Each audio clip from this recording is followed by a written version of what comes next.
It's February 2024 and a meeting is taking place in Paris. It involves some of the most powerful leaders in the world, the majority of whom are European and members of NATO. The meeting has two purposes. One, it gives all in attendance a chance to discuss Russia's recent advancements in Ukraine, particularly the taking of Avdiivka, which hampers Ukraine's efforts in the Donetsk region. What will those leaders do to shore up Ukraine and help it fight back against the advancing Russian troops? Secondly, the meeting is supposed to send a statement of solidarity with Ukraine, serving as a warning to Vladimir Putin that his invasion won't be accepted quietly. France's president, Emmanuel Macron, took both purposes a little too literally. While the rest of NATO members at the meeting tried to balance their responses, he said, "There is no consensus to officially back any ground troops. That said, nothing should be excluded. We will do everything that we can to make sure that Russia does not prevail." In the space of 3 sentences, Macron implied there was a possibility that NATO might send troops to Ukraine, marking a direct military action that it has avoided up to this point. The response was utter confusion among Macron's fellow NATO leaders. Several attempted to backpedal the comments on Macron's behalf, such as Olaf Scholz, the German chancellor, who said there would be no NATO ground troops sent to Ukrainian soil. The United States sent an equally clear message, with the White House National Security spokesperson pointing out that President Joe Biden has been clear that the US will not send troops to fight in Ukraine. The small fire that Macron lit should have been extinguished right there. However, Macron, rather than walking back his comments under intense pressure from his allies, chose to double down.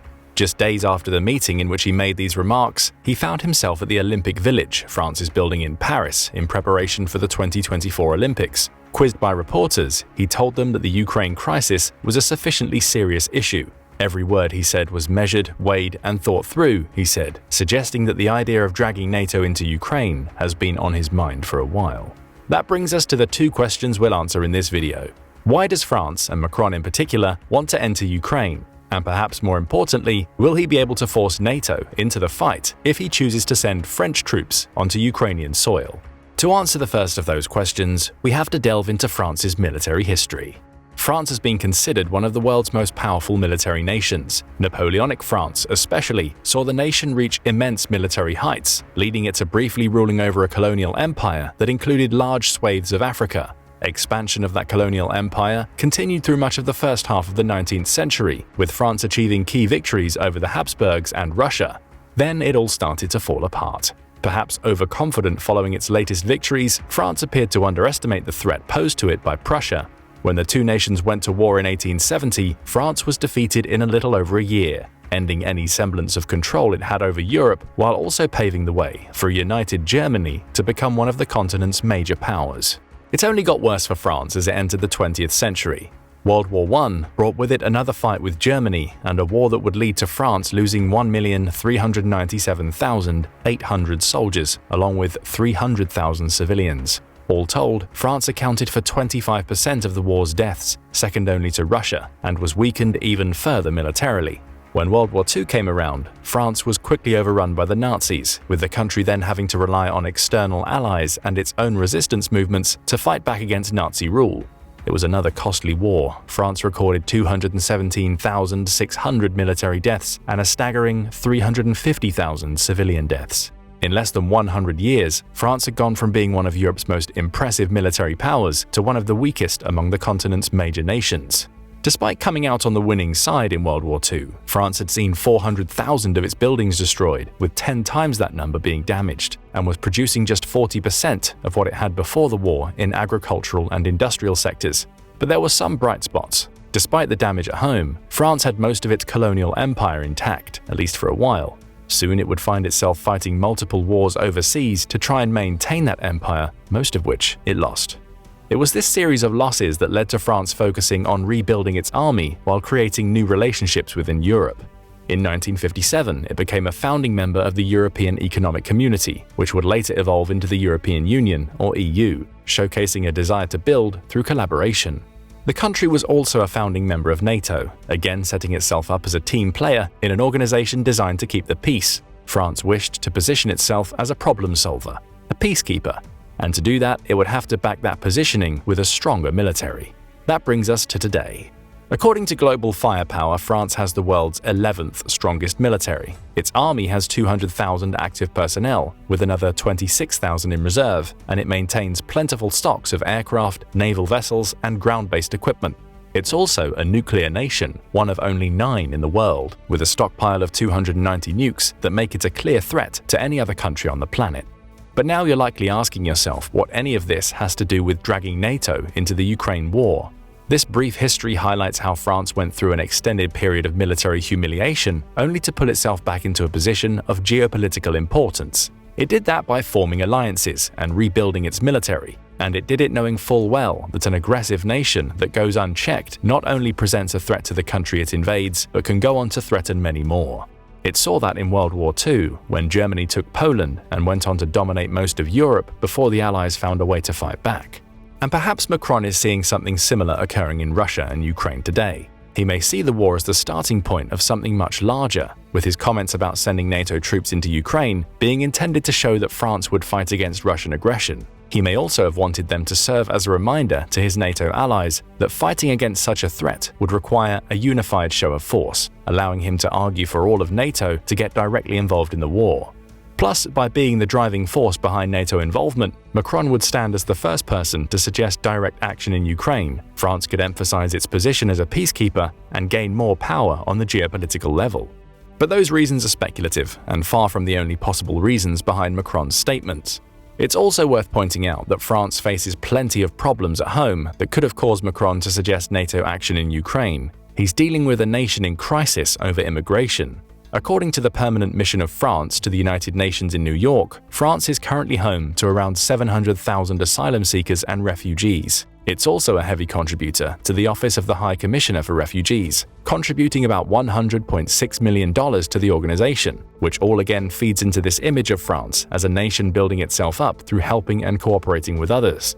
The problem is that the country has a significant far-right contingent that opposes such heavy immigration.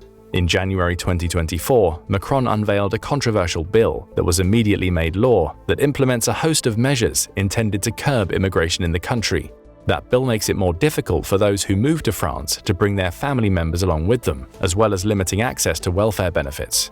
Worse yet for immigrants, any children they have in France would no longer automatically become French citizens under jus soli, or right of the soil, and instead will have to apply for citizenship at some point between the ages of 16 and 18. The bill has prompted mass protests in the streets of France, with 16,000 people marching in Paris in the immediate aftermath of its publication, with 75,000 in total protesting nationwide. It's also worth pointing out that France has taken in fewer Ukrainian refugees than any other nation in the European Union. Of the 4.3 million people who have been displaced by the war, France has only accepted 64,720. That pales in comparison to Germany, which has welcomed 1.2 million refugees, and Poland with 1 million. All told, France welcomes fewer than 1 Ukrainian refugee for every 1,000 citizens, compared to many EU countries that are welcoming 25 for every 1,000. What does any of this have to do with France and NATO entering Ukraine? It shows that France is currently a divided nation. With his comments in February, Macron may have been attempting to distract from the problems the country has internally, instead shifting the focus away from his controversial policies toward a common enemy, Russia. Plus, he could always make the argument that tackling Russia now would mean France faces less pressure to take in Ukrainian refugees, which would be a win with the far-right elements of his party as far as he's concerned. So we now have 2 possible reasons for Macron to want to get involved in Ukraine. France's history, especially in terms of falling victim to aggressive European powers, may play a role, as could the country's immigration crisis. But there are other issues at play, namely the Wagner Group. That group is an interesting example of how the Russian military works. In addition to the country's main military, it also funds and supports the activities of several mercenary organizations. The Wagner Group is perhaps the foremost of these organizations, with the group technically operating independently of the Russian state. But in reality, it's often used in operations designed to enhance Russia's influence around the world without Moscow and its military having to get directly involved. Operations like its recent activities in Africa. We mentioned earlier that France used to have a colonial empire that covered much of Africa. Though the nations it controlled are largely independent of France today, many are still influenced by French culture. A large portion of the 700,000 immigrants living in France today come from its former colonies, and there's even a name for the system that France uses to engage with its former colonies, the Francafrique. For decades, Francafrique has enabled Paris to maintain some levels of influence throughout Africa. But thanks to recent actions by the Wagner Group, among others, that influence is on the wane. Take what happened in Mali in May 2022 as an example. For 9 years, France had stationed a military contingent in the country to help it deal with threats of Islamic terrorism and rampant instability. When those troops arrived, France was hailed as the hero that would save Mali. Again, we see France's desired role as the peacekeeper come into play. And for a while, Operation Barkhane, the name France used for its activities in Mali, was a success. France helped to train the Malian army, particularly in the use of air and ground technologies, helping to strengthen the country against the various threats it faced. Unfortunately for France, the Sahel, which is seen as a hotbed of Islamic insurgency, was a problem that it was never able to solve. Since France entered the country, Mali has seen 2.5 million of its citizens displaced, along with thousands of military and civilian casualties. The relationship between France and Mali began to sour in 2020. 2 years later, Macron ordered all 2,400 French troops stationed in the country to withdraw, essentially leaving the Malians to their own devices once more. Except that's not what happened. Instead, the Wagner Group stepped in to fill the vacuum left by the departure of the French soldiers. Universidad de Navarra suggests that Wagner's deployment in the country began in December 2021, 6 months before France's withdrawal. The group quickly established relationships with Mali's military junta, essentially creating Russian influence in a country that was previously supported and influenced by France. But that's not all. In addition to withdrawing troops from the African continent, France has had to deal with a constant campaign of disinformation related to its actions there.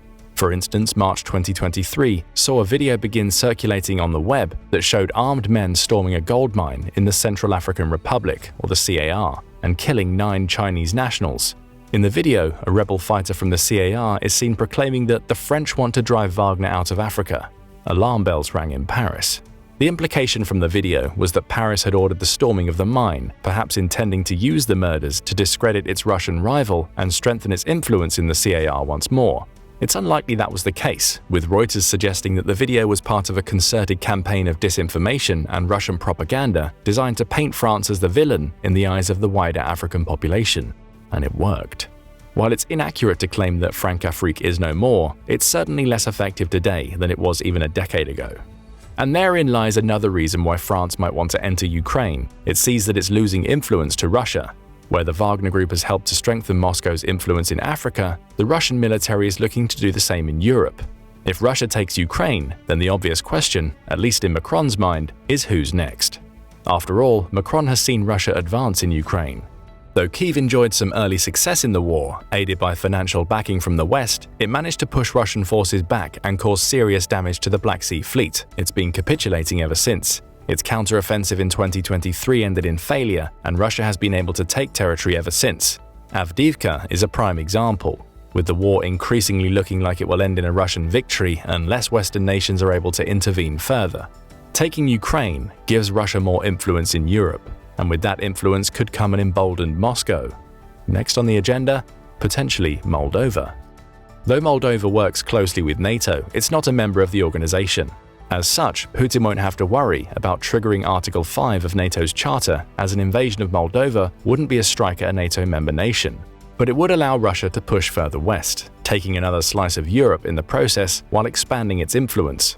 Chatham House suggests that Russia is already engaging in many familiar tactics to stir the pot in Moldova.